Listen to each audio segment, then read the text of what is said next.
we discuss controversial subjects with interesting people. And as always, once a month, we do these After Dark episodes with Emily Jashinsky, who wears many hats, but is primarily the culture editor over at the Federalist, whose studio we're so kindly using. And she's also training up the next generation of conservative, intrepid journalists over at the Young America's Foundation. And she's just a cultural commentator generally. As I said last time, primarily go to her for Real Housewives takes, but she's got other takes on broader subjects than the Real Housewives. So I hope you tune in for these After Dark episodes where we also imbibe Prosecco while talking about the future of the country. The first subject I really wanted to get into with you, Emily, was there's been a divorce of sorts, and as a social conservative, it's one of the few divorces that I've ever thought was a really great thing. But it seems that the GOP Whose fault is it? Is it a no fault? I mean, it's like a both fault divorce between the Republican Party and the Chamber of Commerce. So could you just lay out why we think there is a divorce, just briefly the facts of the matter, and then also, what you think about this, because this I think is a very significant development in terms of the trajectory of the right and the left in this country. Absolutely. This week, as we're taping, Kevin McCarthy, who's the House Minority Leader, gave an interview to Breitbart in which he said the chamber left the party a long time ago. He sort of fingered wokeness as the culprit for this divorce and laid into the Chamber of Commerce and talked about how they were endorsing people against, obviously free market people. And then I checked in with a source connected to Republican leadership who said they intentionally implemented a strategy, to elect Democrats, that the Chamber of Commerce was intentionally seeking to elect Democrats. They had endorsed in 2020 what the source described to me as, quote, margin makers. And that means that they were endorsing people who, without them, Democrats may not have kept the House or may not have won the House. And so that's a huge source of frustration for Republicans. But at the same time, they're good riddance because there's these new small dollar fundraising mechanisms. It's not the old sort of fundraising days. But if you do go back and you look at open secrets, Republicans have gotten a lot of money from the Chamber of Commerce, a lot of endorsements from the Chamber of Commerce. There's basically just been this understanding that the Republican Party is the party of the Chamber of Commerce. You might have a couple business-friendly Democrats in particular areas, in particular states, but by and large, it was, as Ryan Grimm described it in The Intercept in 2020, an appendage of the GOP, basically. So this is a divorce that is not only symbolic, but substantively an indicator of the corporate America's divorce from the Republican Party, and that actually really does liberate the Republican Party to do all kinds of things, and then may, of course, entrap Democrats in the sort of chamber mindset. It's funny because if I had heard this several years ago, I would have been like, why would the Chamber of Commerce do something like this just because, right? It was so obvious that Republicans were in favor of, they were the ones who were in favor of limited government. They were the ones in favor of a pro-business climate, right? They were the ones that, this is all this traditional sort of 2012 Mitt Romney-esque Republican Party stuff. This would make absolutely no sense. Why would the Chamber of Commerce elect Democrats? But we hear it now, and it makes complete sense. In the days of woke capitalism, right? In the days where corporations are a major player against basically every conservative or even moderate cultural battle. Here I'm thinking of, for example, state voting legislation, where famously, corporations threatened to boycott states. They've threatened to boycott states. The All-Star Game. OSHA, the OSHA mandate, the vaccine mandate by OSHA, the Chamber of Commerce endorsed it, Biden's vaccine mandate. They endorsed, along with basically every recognizable corporate entity in America, they endorsed the Equality Act as well. That's a really good one. This is not surprising, but I feel like it's still very significant that because what we've seen, I think, is that the establishments of both parties cling to the sort of forms of the previous coalitions and are not very quick to respond to those tectonic plates moving of where the actual bases of both parties and the different kind of coalition groups in America on the ground of actual voters are moving. And this shows that, in fact, there is some of this that's trickling up to the actual structure of the parties. But, I think some of the influences on the Republican Party will be pretty obvious, but how is this going to influence the Democratic Party? Do you think that this is going to, spell the death knell for sort of the Senator Sanders wing of the Democratic Party?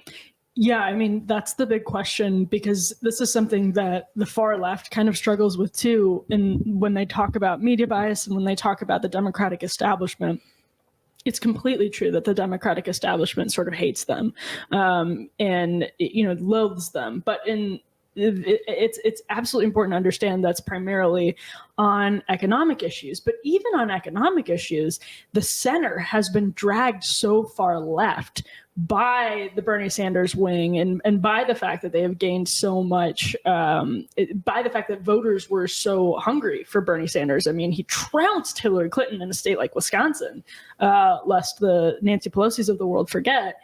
And that's a big deal. And so it's sort of the same on the right and the left. They have these populist strains.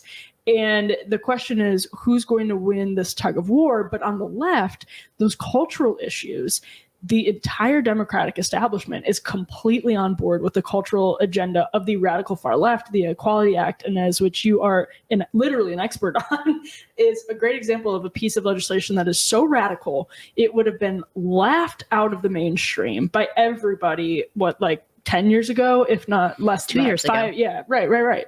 And so, but the fact that you have literally the Chamber of Commerce, the entire infrastructure of corporate America says that it's necessary in a matter of human rights to pass this ridiculous piece of legislation. It tells you how far the Democratic establishment has come culturally on these issues. So yes, the Democratic establishment is still sort of pro-business, pro-corporate media, but they have gone pretty far to the left on certain things. They are in favor of student loan debt forgiveness. They are in favor, in many cases, of Medicare for all or some fairly radical version of healthcare reform. And it's true. I get the left's frustration on this, but on cultural issues, they're so radically far left. It explains why something like the Chamber of Commerce would end up, distancing itself from Republicans. Yeah, I mean, at this point, and I never thought I'd hear myself say this, at this point, I regard any corporate influence, and I am totally in favor of Citizens United. I still think I still think that it's the correct decision under the First Amendment, and if we want to change that, I think we have to amend the Constitution. But I was always somebody who was skeptical of the narrative that corporate money really drives a lot of politics, especially generally donors. In politics, I feel like more often than people think are following, donors are lining up with institutions and parties that they already agree with. And so they are backing with dollars and making more successful the sort of positions that are already in existence rather than sort of manipulating behind the scenes to change different positions. But I really feel differently now about corporate influence. When they're willing to wield it so far, as Vivek Ramaswamy argues so well, I think, a previous podcast guest, but he really convincingly argues that we need to find some kind of separation where we keep corporate power in its lane of the financial bottom line, because they are wielding it to affect so many other issues. And really to like we were discussing, or just more recently, the NCAA changed the course of legislation about women's sports, right? In South Dakota. Now they reversed that. They reversed that about a week ago or a couple weeks ago. They are going to advance some kind of bill on this, but the fact that the NCAA is it AA? I don't know anything about the sports ball. Oh my gosh. It's the NCAA. Yeah. It's not NCAA. I was just what do people use, AA or AA? Yeah. I'm like the worst sports ball person on the face of the planet. Inez, it's AA. Something you might want to. We have the red Solo cups here. So. Cheers.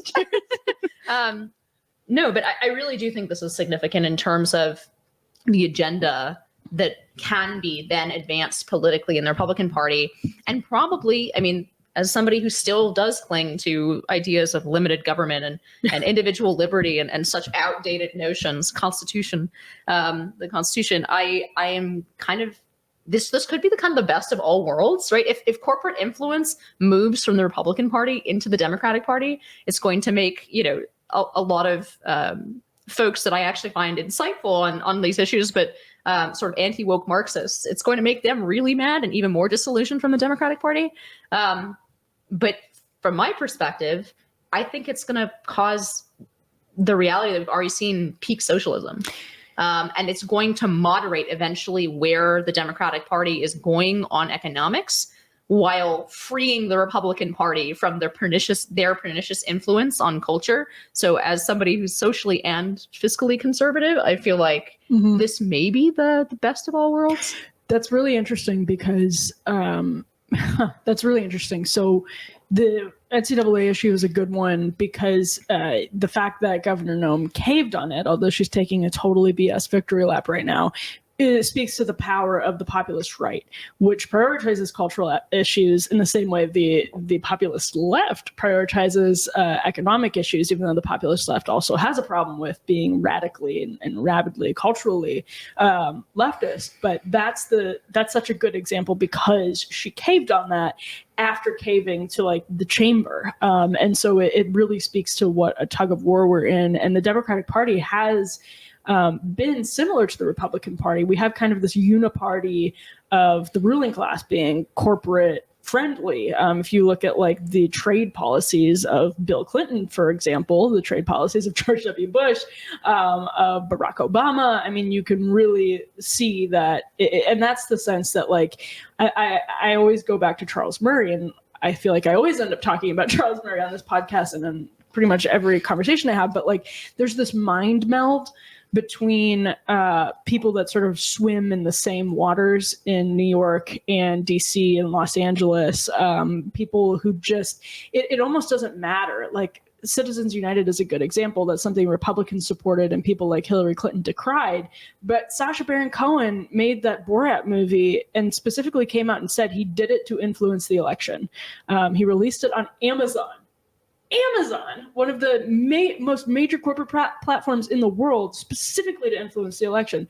Well, thank you for Citizens United, Sacha Baron Cohen. And these are the things that like Amazon would never release a movie and put they made that movie. That was an Amazon Studios project. They would never put their money behind something that was, intentionally hoping to elect Donald Trump.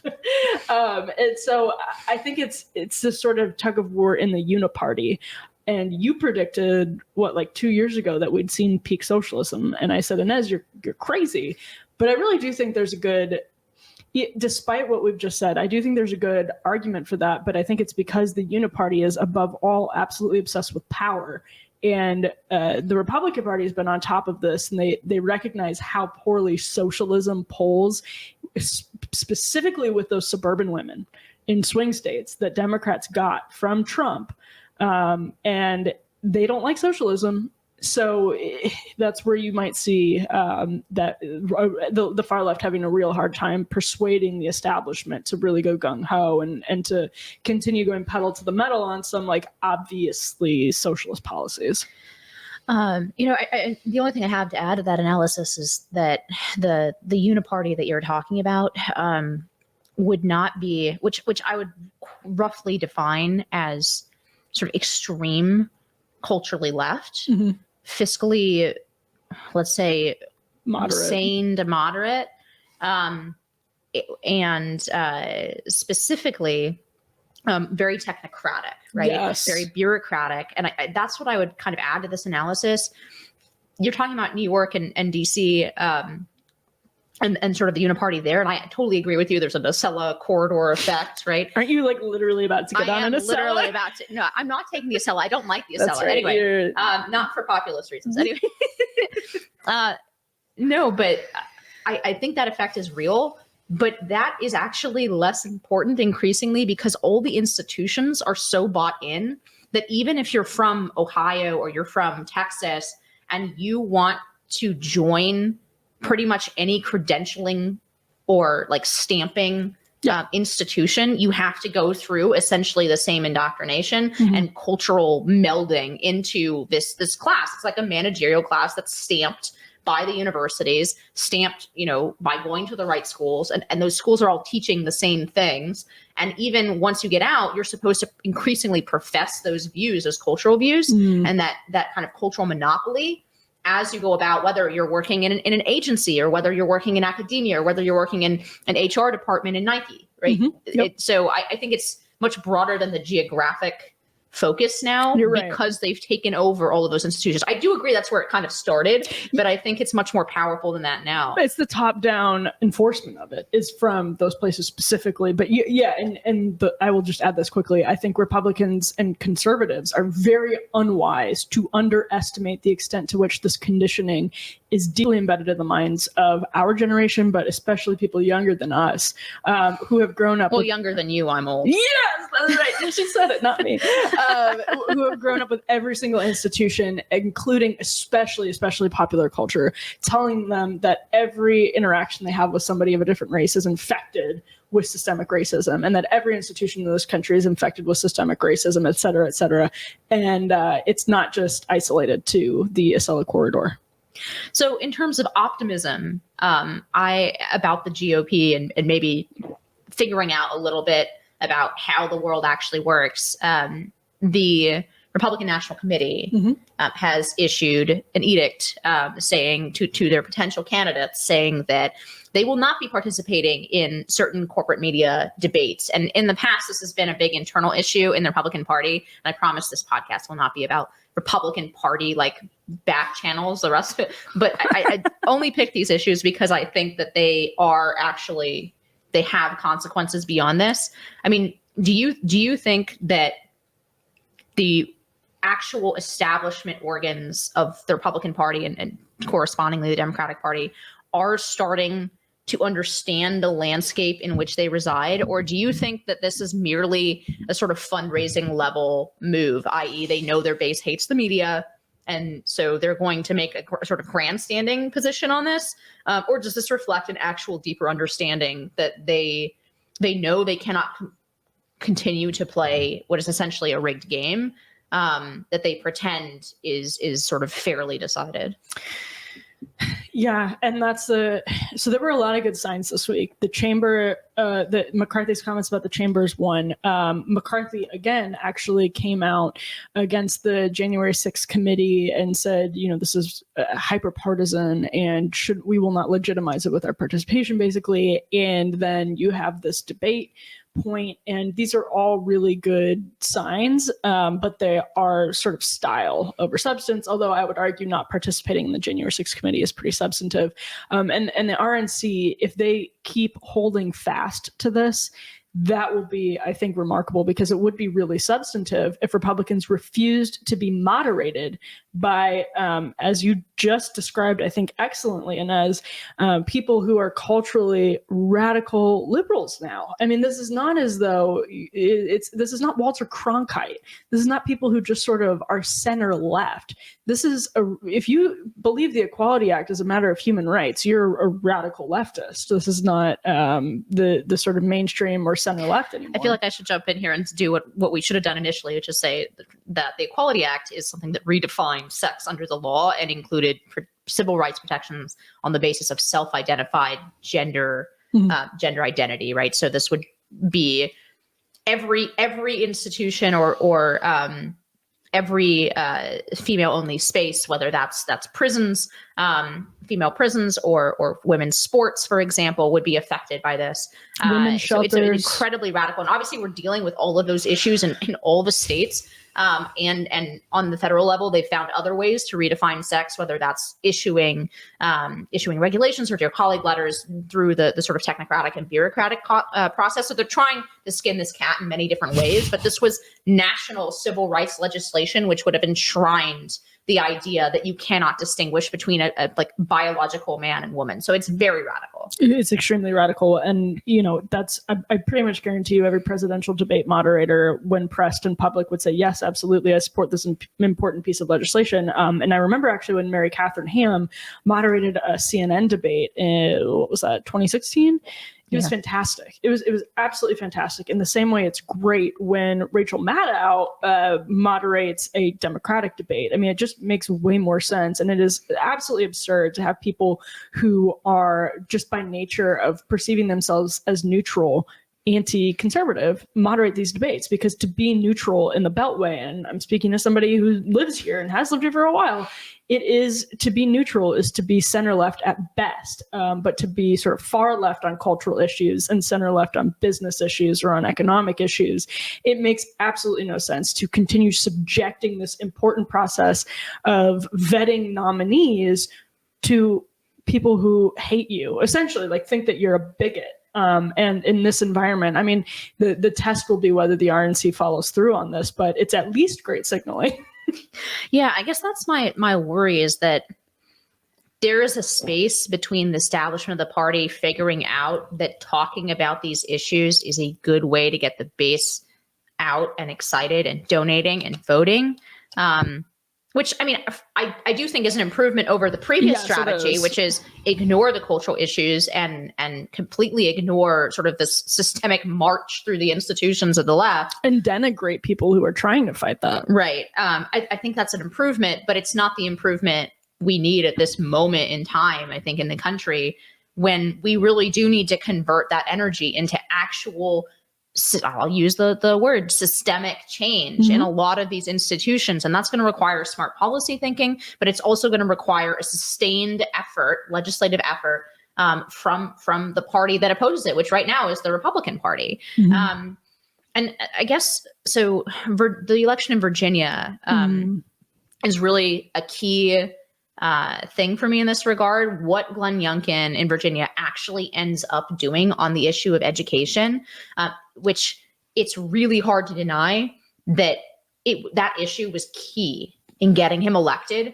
And this is the thing that, you know, that I always repeat, and you always repeat, and like we understand this, that in fact, a lot of those voters that are not attached, they're not like base voting Republicans, you know, they haven't voted Republican for 5 out of 5 of the last elections, right? They are independents. In many cases, they are even Democrats. The way to get those people and convince them is not by fiscal issues, it's through culture war issues. Those are the big 10 issues where we actually, you know, those of us on the right actually agree with moderates, agree with a not insubstantial number of Democrats. So those are the opportunities. And that's what happened in Virginia, was those voters decided on the basis of some of those cultural issues, like, you know, school closures, like what was actually being taught in with regard to race and gender ideology in schools. You know, those issues are why they voted Republican and elected Glenn Youngkin. And what I'm terrified is going to happen is, one, the Republican Party will find a way to screw this up like they always do. They're not going to convert that into actual measurable change for these parents. And then those parents are just going to give up on the GOP because they're not there for the rest of the conservative agenda. They're there for these specific issues because they're really scared of where the left is going on them. And so what I'm like really hoping doesn't happen is that the GOP messages on all the quote unquote right stuff from you know from our perspective, yours and mine, but then goes right back to the same agenda when they actually get power. And I just don't think we can afford that. So I share that concern completely. And I think you have even more insight to this than I do, especially on the education beat. The only thing I would say, the only note of optimism I would sound for you is that it actually depends on how much the Democrats drop the ball as well. So if both parties are going to fail voters broadly, they always do, almost always, at least from a 30,000 foot view. But the question then becomes whether Republicans screw up worse than Democrats do. And I just don't think it's possible at this point to be worse than Democrats on some of these culture issues, because they're in such a bubble They allow in zero criticism. There is no free exchange of ideas, which lets these bad ideas metastasize in a way that continues making them worse and worse and worse because there's no fresh air, there's no debate, and they just keep getting more and more radical in a way that is very, very harmful to normal Americans. And so to the extent that Republicans don't translate it into policy, yeah, I share those concerns absolutely 100%. Kevin McCarthy, while we're praising him, he deserves criticism. This week, he released a tweet that sort of summarized his plank if Republicans take back the House. And it was his campaign platforms, if Republicans take back the House. And one of them was like reform Section 230, I think, but one of them was like energy independence, and one of them was like a parental bill of rights. And it's like, yes, I've got you on the parental bill of rights, but whatever that is just like toothless and meaningless. Like, you need to do way more than that. This is systemic neo-racism embedded in our system through public schools. And like, great, I'm glad that you have this idea of a parent's bill of rights, but like, and I think, you know, energy independence is great, but the way you're talking about this feels like 2014, and it indicates to me that if you get power again, we're going to get another round of tax cuts, which I do think help the middle class, but I don't think we're as high of a priority as some of the cultural issues are. They never want to pass legislation on abortion. They never want to pass legislation on things that matter to social conservatives, which by that we now have to include a huge swath of people in the middle, because conservatism is now anything slightly to the left of whatever Lena Dunham is thinking at the moment. So it just, I would not underestimate the ability of Democrats to drop the ball even harder than Republicans. So here's why I'm not encouraged by that analysis. I think it's all true, but it's a kind of House always wins situation. Whichever team holds the institutions, which is overwhelmingly team left, like they can afford to drop the ball. That might be like a political solution about who gets elected. Like Republicans may be able to drop the ball and still get elected, although I think it'll be harder for them.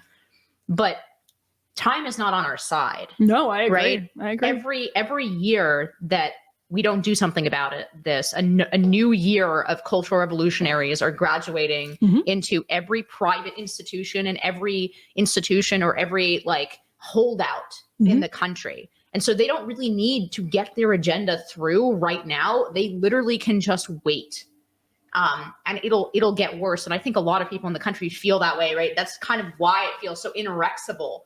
It feels so, just that every year things get worse with regard to the cultural issues. And it's very rare that we actually feel like we got a victory or that we actually pushed back effectively on any of this stuff, because that's the default motion now. The default motion is left culturally, and it's just a matter of it's going to go a little slower or a little faster without the Republicans need to act in order to stop that dynamic. So if they don't act, but even if the Democratic Party doesn't act, that dynamic continues. But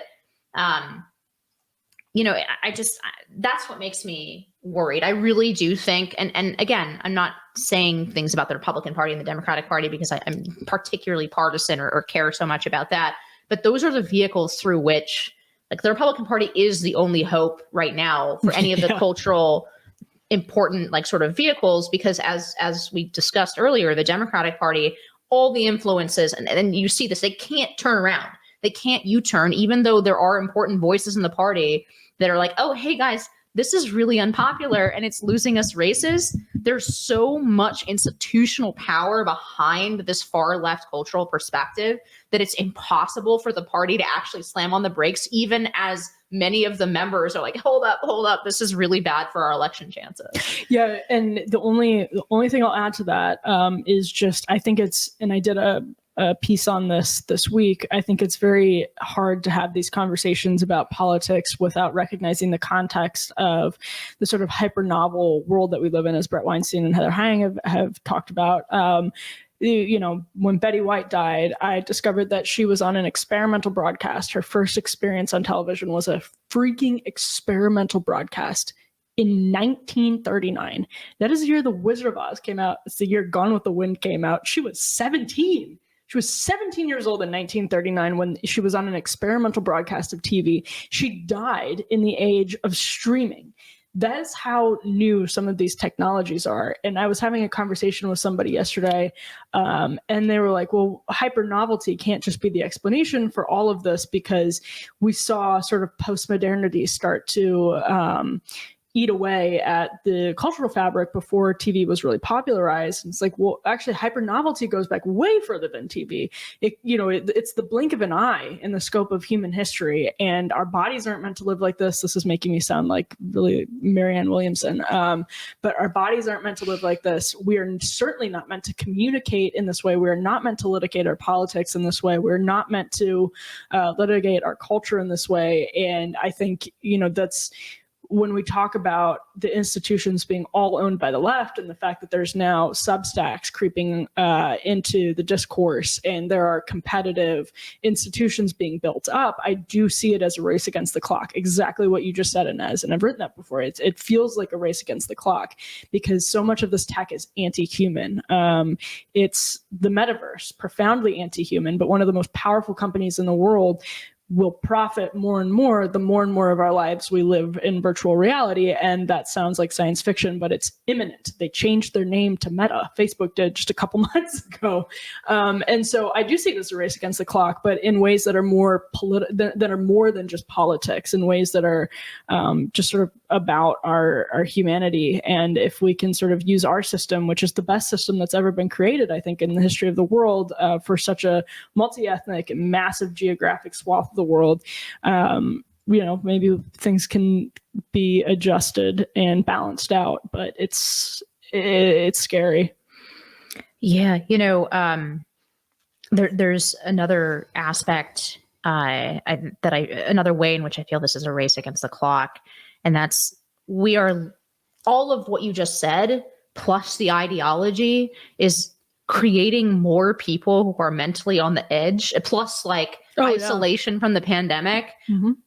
We're creating more mentally unhealthy people than we ever have. I feel like maybe that's, I don't know. No, I think it's true. What the mental frame was like in, Roman times. So I really can't make that overwhelming statement, but at least in more modern history, and Mary Eberstadt, another podcast guest, I think writes really convincingly about this, where she points out that we've lost all the normal ways to define ourselves or think about ourselves. We God is dead. So we can't define ourselves that way as children of God. Families are broken down, and each individual instance of that is a tragedy, but may have it may be the best situation for an individual family, but on the societal level, to have this high level of family breakdown means that we lose the ability to define ourselves in the second most natural way, right? Yep. Religion and, I'm a wife. For people with kids, it's defining themselves as a mother or a father or a daughter or a son to their parents. Like, that's another very natural human source of meaning and identity. And as those things strip away, I feel like they're so vulnerable to thinking that, I was thinking about the other day, people think that there is something deeply wrong with them because they're suffering. And we have this which every human being in the history of time does. But we've stripped away any access to other people's deep wisdom on dealing with the human condition. And we've taken away those bases of natural identity that actually make sense in a biological sense for us. And what we're left with is this sort of crazy making, free floating self-definition that literally makes us insane. I actually, believe that. Anti-humanism. Yeah, there is a way in which that is very deeply anti-human. But we'd be amiss if we didn't cover another issue that cropped up in the last couple of weeks, which is the SCOTUS striking down the vaccine mandate. And my initial take was like, okay, good. I'm glad we have a Supreme Court that takes the Constitution seriously. But it almost matters less than I would have thought it does. One, because the bat signal already went out to all the corporations. Is there going to, do you think that major corporations are going to reverse their internal vaccine mandates now that it's been struck down by the Supreme Court? Or do you think they're just going to continue? They're going to take that ball from government. The Supreme Court is going to say, government, you can't do this. And they're going to just run with the same thing privately, which seems like how so many issues are ending up being framed these days. Yeah, I think it's a matter of how effective that was. I think the Biden administration intentionally implemented that mandate sort of symbolically by citing the authority of OSHA in order to really intimidate businesses into implementing something and to intimidate people into getting vaccinated and boosted for fear of not being allowed into various different businesses. So if, Goldman or whatever it is, whatever it's Amazon, whatever major corporate institution it is that really set the tone for others, if they find that there are a lot of people who just don't want to comply with this, I could see it sort of melting away gradually over the next couple of months. If it turned out that most people did it, then maybe not. But that's I feel like that's one of those things that's just up in the air depending on the next few weeks, few months. Yeah, I was telling you before we went on air that, on a personal level, I really hope that New York doesn't update its mandates to include the boosters because I was vaccinated and then had COVID and I'm not getting that was my booster. Going through COVID was my booster. Omicron was my booster. For many, many people. Yeah. We're going to get natural immunity from it. But, on another level, on a kind of political level, I kind of almost hope that New York does update it because it'll go from 80% in, a lot of places where they're enforcing it strictly, like in Manhattan, approaching 90% of people who do qualify, which makes it really easy to sort of shun the unbeliever because it doesn't actually affect them versus overnight, if they require a booster, the vast majority of people are not going to qualify. I'm sure some of them are going to then go ahead and get their booster, but which, by the way, I'm not at all against. Like, I think it's probably wise for many people to get a booster, but I know my parents got boosters and I'm glad that they did. So it's not the vaccine itself that I'm concerned about, but I wonder if the only way we are going to melt or roll back any of this stuff is if there's a critical mass of people who don't qualify and therefore can't, sort of imagine that it's the icky deplorables or it's the I think that becomes much harder when you have 60-70% of people who don't qualify for that kind of mandate. Yeah, I think we're making the same argument actually that like if I don't know what these corporations numbers are across the country, outside places like Manhattan or DC, which is about to implement a very stringent requirement. If they didn't have a lot of people that got boosted or got the second shot or got the first shot, then I think that changes it. But Omicron is really an incredible stress test for this. And we're not going to know for the next couple weeks, 2 to 3 weeks, what the total effect of it was. But I think so many people are in your shoes. They got Omicron.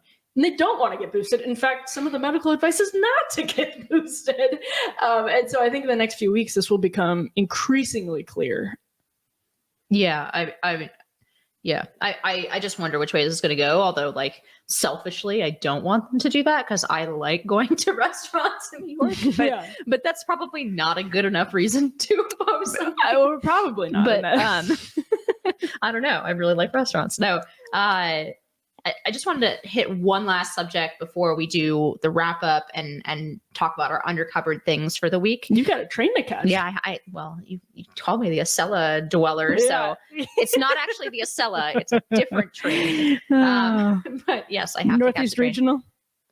Yeah, I actually didn't look which one, but I have a whole rant about Acela and the reasons I don't like the Acela. But that is not a topic of general it's her interest to the country. That is the most bubble topic that's ever been conceived. The Charles Murray quiz, the bubble quiz, should have had a question. Do you know what the Acela is? Yeah. It actually might have. I don't remember. I took the quiz. Yeah. And I don't remember there being an Acela question, but I did want to hit one last thing, which was there was a decision today. So there's a private lending company, Navient, that took on a lot of the student loans when those student loans were still quasi-private. So what happened is, there used to be a long time ago, there was a private lending market for student loans. That hasn't been the case for a long time. So companies like Navient were really much more akin to, for those of us who are old enough to remember, more akin to Fannie and Freddie in the late 2000s meltdown, right? And recession. They're more akin to kind of private arms that are super heavily regulated and interact with the Department of Education. But under Obama, all of those loans got bought up by the Department of Education itself. So like if you hold 93 or 4% of student loans are now actively held by the Department of Education instead of any company, including Navient. But Navient was labeled a predatory lending organization and is going to have to pay, I think, $1.6 billion or something like that, a large settlement to people who it preyed on with its loans. Now, it's not that I don't think those loans, actually, I think there is a reasonable case that they are predatory, but it's the entire system that is predatory. And I just see this as such a terrible scapegoating. It's the same thing that we try to do with for-profit universities, right? Both the Obama and Biden administrations, they try to find that one like actor that fits in with their worldview, when in reality, what they really need to understand, not that they will, because they have an interest in the opposite direction, is that the the real predatory institutions here are the universities themselves, and not just for-profit universities, 4-year nonprofit universities. What they are engaged in making money hand over fist on the basis of taxpayer-funded student loans that then screw everybody but the universities, right? The students come out with higher and higher debt because the student loans push up the price of tuition. So I think the left is right when they make arguments like student loan debt has prevented millennials from buying houses and forming families. Like, I think that's a real thing. But the question is, how do we solve that problem? And they are clinging to this idea which they advance almost with sort of lower socioeconomic status lenders as the shield, where they are always talking about that, when in reality, any of these solutions are just handing huge gobs of cash, essentially to the children of the upper middle class. Yes. That's literally what it is. I don't have much to add to that at all, because you're way more well-versed in this issue than I am. This is a wonky episode. But it reminds me of the student debt forgiveness argument the left makes, and that they have rehashed in light of President Biden's decision whether or not to extend this moratorium on student debt repayment forgiveness. It's incredible, because it's just about, it's being in bed with a special interest. It's pro higher education, our corrupt system of higher education in this country. It's basically a bailout for them, because they don't need to reform jack. If you do this, it's a transfer to the upper middle class, absolutely. But it's also just giving this industry license to continue preying on the entire industry. All of higher ed is predatory, because the average student is graduating with some $30,000 in debt for degrees that don't actually meaningfully impact the career trajectory or their earning potential. And it's a lie. It is corrupt. It's a lie. And the Democrats are beholden to the special interest of higher education. And that's all this is. It's just a handout to them. It's even worse than that, because what's happening as the number of degrees expand is we've put everyone on a credentialing treadmill, right? So the exact same job that would have given somebody who had a high school diploma that first start on the ladder up to the great American dream, not to mix too many cliches in one sitting here, but that job and now requires a degree, and therefore requires that you go into sometimes 6-figure debt, and the salaries do not keep up with it. So we're on this treadmill of making it harder and harder to succeed. But again, we are focused on the problems of essentially upper middle class people. And I am not, look, I've definitely talked a lot more about class than I once did. It seems more and more relevant every day, but the numbers on this are undeniable. So for example, student loan forgiveness is going to shovel $7 to the top quintile for every single dollar that goes to anybody in the bottom quintile. Yeah. The fact is that overwhelmingly, it is the children of the upper middle class who are getting the degrees and going into debt. And actually a lot of that debt is from law school and medical school. Yep. You are literally charging mechanics to bail out lawyers. Earning potential is what matters. The left has a lot of misleading studies on this. So what they'll do is count the, the lawyer straight out of law school, who perhaps clerks for a year or works for a nonprofit, and who's making it, like, for example, the ACLU famously pays really low.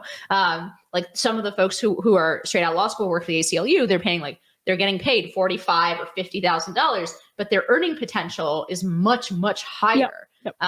So it's not a fair accounting in a way. But let's wrap it up on this one. Every month I ask you, and I give my own view on what hasn't really broken into the mainstream, or something that deserves a different angle or more coverage than it's gotten. Am I stumping you on this? Because I totally can do mine first, and you can think about it. I'm going back and forth between two. I'm going between two. This is the advantage of doing this in person. Not only can we cheers in person, I can see it on your face. Like it's really beautiful. But so mine is something that I really enjoyed the analysis of this piece, because it's something that, like what we just talked about with student loans, I understand very well in other contexts, and kind of understand in the media context, and in the, like, so much today really does reward. And I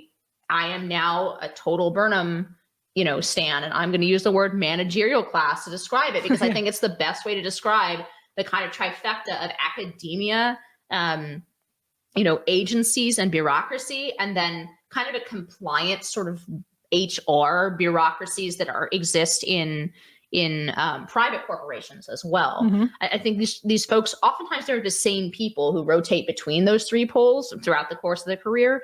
But I think that's probably the most valuable way to describe them is managerial class, as opposed to the 1%, which I'm worried enough about the 1%, but I'm worried less about the 1% than I am about the 20%. Yep. Because they're the ones who actually make a lot of the policy decisions in this country, and they're the ones who are increasingly self-dealing to themselves and their kids. So I was really interested and pleased to read this article, and I learned a ton from it over at Current Affairs. And the title of the article is "Who Actually Gets to Create Black Pop Culture?" And the author is Bertrand Cooper.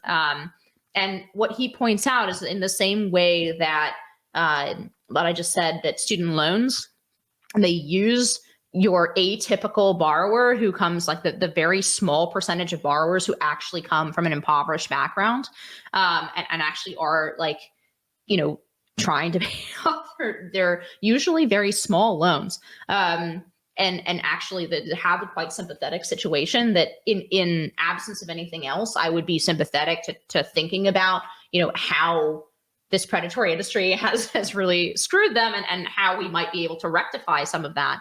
But they're really being used as a shield for the vast beneficiaries who do not face those problems.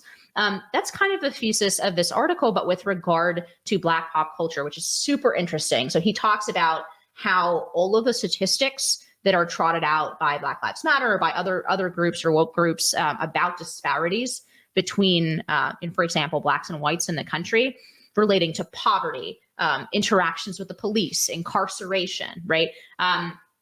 The solutions that are being advanced are, and not just in a sort of rote policy way, but in a very literal way, the jobs that are created are going, again, not to anyone who's actually impacted by any of those social ills. So when Hollywood, for example, decides that they're going to make the Oscars not #SoWhite, and they're going to award more, sort of Black directors, for example, that has absolutely no impact on. So that sort of woke solution has no interaction with the lives of the people who are actually, for example, getting locked up at higher rates or interacting with the police at higher rates. These are totally different class-based issues. And it's not to say that every issue is a class issue instead of a race issue or whatever else. But I just thought it was a really interesting analysis. And it reminds me so much about, I just think that dynamic is way broader than the pop culture or the Black American context. But it's interesting to see it applied in that context. So highly recommend this essay from Current Affairs by Bertrand Cooper, who actually gets to create Black pop culture. So that's my undercovered thing for the week. I love it. And I can't wait to read the essay. It's been on my list for a while because Inez sent it to me. Mine is this. Way to announce that you don't take my recommendation seriously. I do. It's on my reading list, which Inez doesn't have a reading list, but I do as a responsible consumer of media. Thank you, Apple. Shout out to Apple. Shout out to the workers of Xinjiang. I'm kidding. Obviously, Apple is a bad company in so very many ways, and it's always worth remembering. But do rate this podcast on Apple. do rate this podcast on Apple. Yes. And all I'll say is Aaron Wren has a great essay in American Affairs about you just sort of analyzing why Indiana, deep red Indiana, despite this history of fiscal conservative policies, he has very kind words, I think reasonably so for Mitch Daniels, is not right now an enclave of personal prosperity. He crunches the numbers.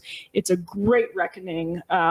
It's a great invitation for conservatives to reckon with whether those policies of fiscal conservatism or the dogma of fiscal conservatism is still nakedly fiscal, if the best policies are still naked fiscal conservative policies in this era of deindustrialization and cultural chaos, which has hit a place like Indiana particularly hard. So I highly recommend you all go check that out. And I'm going to let you get to your train, Inez. Well, I got to transverse the Acela corridor like the bubble denizen that I am. But thanks for tuning in to this After Dark episode. And like all episodes of High Noon, this is a production of the Independent Women's Forum. And as always, you can send comments and questions to Inez.Stepman@iwf.org. Please help us out by hitting the subscribe button, leaving us a comment or review on Apple Podcasts, Acast, Google Play, YouTube, or IWF.org. That last one is the only one that isn't an evil company, but we need them to survive. And so we can use them to get out our message. So, but until next time, be brave, and we'll see you next time on High Noon.